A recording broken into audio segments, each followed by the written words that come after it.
బ్యాటరీతో నడిచే cell phone, గోడ గడియారం లాంటి ప్రతి ఎలక్ట్రానిక్ పరికరంలో ఒక ఎలక్ట్రానిక్ సర్క్యూట్ మరియు ఏదో ఒక రూపంలో విద్యుత్ శక్తి ఉంటుంది. ఎలక్ట్రానిక్ సర్క్యూట్ అంటే చిన్న చిన్న ఎలక్ట్రానిక్ పదార్థాలను ఒక ప్రత్యేక పద్ధతిలో అమర్చిన సూచనల పట్టిక అనుకోవచ్చు. ఉదాహరణకు ఎలక్ట్రానిక్ గడియారంలో ఉన్న బ్యాటరీ శక్తి ఎలా అయితే దాని ఎలక్ట్రానిక్ సర్క్యూటులోని సూచనలను అనుసరించి సెకండ్, నిమిషాల మరియు గంటల ముల్లులను తిప్పుతుందో, అలాగే న్యూరాన్ కణంలో ఉన్న ఆత్మశక్తి కూడా దానితో పాటు ఉన్న ప్రాథమిక మనసు లేదా జీన్స్ సర్క్యూట్ సూచనల ఆధారంగా శరీరం యొక్క జ్ఞానేంద్రియాలను మరియు కర్మేంద్రియాలను నడిపిస్తుంది.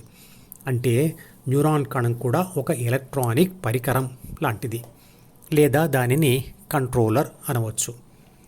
ప్రాథమిక మనసులో ఉండే సూచనలు ఏమిటంటే అవి జీవకణ చర్యలైన శరీర రక్షణ, పోషణ, పునరుత్పత్తి పనుల కోసం ఉన్న 6 గుణాలకు సంబంధించినవి. ఆత్మశక్తి ఆ సూచనలను చదివే ద్వితీయ మనసులోని అహంను కలిసి, తర్వాత అదే ద్వితీయ మనసు యొక్క డీలో ఉన్న కోరికలను కలిసి శరీరం ద్వారా 7 పనులు చేస్తూ ప్రాపంచిక అనుభవాలు పొందుతూ కోరికలను పెంచుతూ పోతుంది. ఆ కోరికలు ఎక్కడ రాయబడతాయి అనే విషయం ఇదివరకే చెప్పబడింది. అనుభవసారమైన ఆ కోరికలు న్యూరాన్ కణాల మధ్య ఉన్న సైనాప్స్ వంతెనలో నింపబడుతూ ఉంటాయి. ఆ వంతెనల సమూహమే ద్వితీయ మనసు అనబడుతుంది. భగవద్గీతలో కృష్ణుడు అంటాడు, 3 కారణాల చేత మనుషులు ధ్యానం చేయాలని అనుకుంటారు అని. అవి 1 ప్రాపంచిక విజయాలు కావాలని, 2 విషాదం తొలగిపోవాలని, 3 దేవుడంటే ఏమిటో తెలుసుకోవాలని. ఈ కారణాల వల్ల ధ్యాన కోరిక అంటే చిత్రపటంలో చూపించిన జీ ద్వితీయ మనసు యొక్క డీలోనే పుడుతుంది. ఏబీసీ అంటే ప్రాపంచిక ఆత్మ డైవర్షన్ పద్ధతిలో డీలోని ఇతర కోరికలను వదిలి డీలోనే ఉన్న జీ అంటే ధ్యాన కోరికను పట్టుకొని హృదయం అంటే హెచ్ వైపు ధ్యాసను మళ్లిస్తుంది. ఏబీసీ హృదయంలోనే స్థిరపడితే అక్కడ కొత్త సమాచారాన్ని సృష్టించే ఎటువంటి కొత్త అనుభవం కలగదు. ఎందుకంటే ఆ అనుభవం గాఢ నిద్రాస్థితి లాంటిది. గాఢ నిద్ర మీకు ఎలాంటి అనుభవ సమాచారమైనా ఇవ్వగలదా? మారుతున్న అనుభవాలతో కొత్త కొత్త సమాచారం సృష్టించబడుతుంది.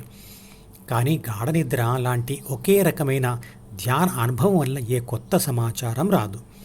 అందువల్ల ద్వితీయ మనసు యొక్క డీలో రాయడానికి ఏ కొత్త సమాచారం హృదయానుభవం వల్ల రాదు. వాడని మనసు మాడుతుంది అనే ధ్యాన సూత్రం ప్రకారంగా డీలో వాడకపోవడం వల్ల పాత సమాచారం మరియు కోరికలు క్షీణిస్తాయి, కొత్తవి రావు. అప్పుడు డీలో ఏబీసీ చదివేందుకు ఏమీ ఉండదు. అందువల్ల సి యొక్క మరియు ప్రాథమిక మనసు యొక్క అవసరం ఏబీసీకి ఉండక 2 వదిలిపోవడం వలన ఆత్మశక్తి ఒంటరిగా ఉండిపోతుంది. అందువలన ఆత్మశక్తికి ప్రాథమిక మనసు, ద్వితీయ మనసు మరియు జ్ఞానేంద్రియాల ద్వారా బాహ్య ప్రపంచంతో ఉన్న బంధం తెగిపోతుంది. అప్పుడు ఆత్మశక్తి లేదా నేను స్విచ్ ఆఫ్ చేయబడిన లేదా డిస్కనెక్ట్ చేయబడిన బ్యాటరీలోని రసాయన శక్తిలాగా, లేదా ఏ ఆధారము లేకుండా ఆకాశంలో ఉన్న సూర్యుడిలాగా పరిమిత పరిమాణం కలిగి దిశలేని శక్తిలా ఉండిపోతుంది. సూర్యుడి కాంతి శక్తి అన్ని వైపులకు ప్రసరిస్తుంది. అడ్డం ఏది వస్తే దాని మీద పడుతుంది. అంతేకాని దానికి దిశ లేదు.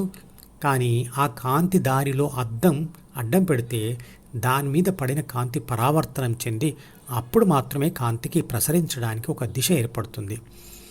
అలాగే ద్వితీయ మనసులోని అహం మరియు డీల ద్వారా నేనుకు దిశ ఏర్పడుతుంది. ఏబీసీ అంటే ప్రాపంచిక నేను అహం సహాయంతో బాహ్య మరియు మానసిక ప్రపంచాల మధ్య తిరుగుతూ పదే పదే నేను, నాది, నాకు, నన్ను అనే భావాన్ని, మాటలను అంటూ, వింటూ, అనుసరిస్తూ, ఆచరిస్తూ, గెలుస్తూ అహాన్ని మరింత గట్టిపరుస్తుంది. అంటే ప్రకృతి సహకారంతో అంతటా వరుస గెలుపు అనుభవాలే వస్తూ ఉంటే ఆత్మన్యూనతా భావంలో ఉన్న ఆత్మకు మొదట ఆత్మవిశ్వాసం వచ్చి ఆ తర్వాత కూడా గెలుపులే కంటిన్యూ అవుతే అది అహంకారంగా మారుతుంది. అలా కాక వరుసగా ఓటములే ఎదురవుతే అహంకారం ఆత్మవిశ్వాసం దాకా తగ్గి ఇంకా ఓటములు ఎదురవుతూ ఉంటే అది ఆత్మ న్యూనత భావంగా మారిపోతుంది. అది ఎక్కువ అవుతే ఆత్మహత్యకు కూడా దారితీయవచ్చు. ప్రపంచంలో మనిషి చేసిన పనికి ఓటమి కానీ గెలుపు కానీ ఏదో ఒక ఫలితం వస్తుంది. ఆ ఫలితం ఈ అంటే జ్ఞానేంద్రియాల ద్వారా సమాచారం రూపంలో, డి అంటే జ్ఞాపకాల పుస్తకం, స్క్రీన్ అంటే తెర మీదకు వస్తుంది. ప్రాపంచిక ఆత్మ దానిని అనుభవించి విశ్లేషించి కోరిక తయారు చేస్తుంది. ఆ కోరికతో ప్రపంచంలో ప్రయత్నం జరుగుతుంది. దానితో ఏదో ఒక ఫలితం వచ్చి దాని ద్వారా సమాచారం మళ్ళీ లోనికి వస్తుంది. ఇలా జీవితాంతం ప్రాపంచిక ఆత్మ అనుభవాలు అనుభవిస్తూనే ఉంటుంది. గెలిస్తే మళ్ళీ గెలవాలని, ఓడితే గెలిచే వరకు మళ్ళీ ప్రయత్నం చేయాలని, ఇలా మళ్ళీ మళ్ళీ జరుగుతూనే ఉంటుంది.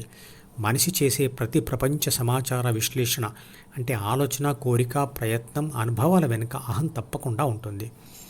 అహాన్ని పొందిన ఆత్మ స్వార్థభావంతో ఉంటుంది. అహాన్ని పొందని నేను లేదా ఆత్మ పరిశుద్ధాత్మ అంటే నిర్లిప్తంగా ఉంటుంది.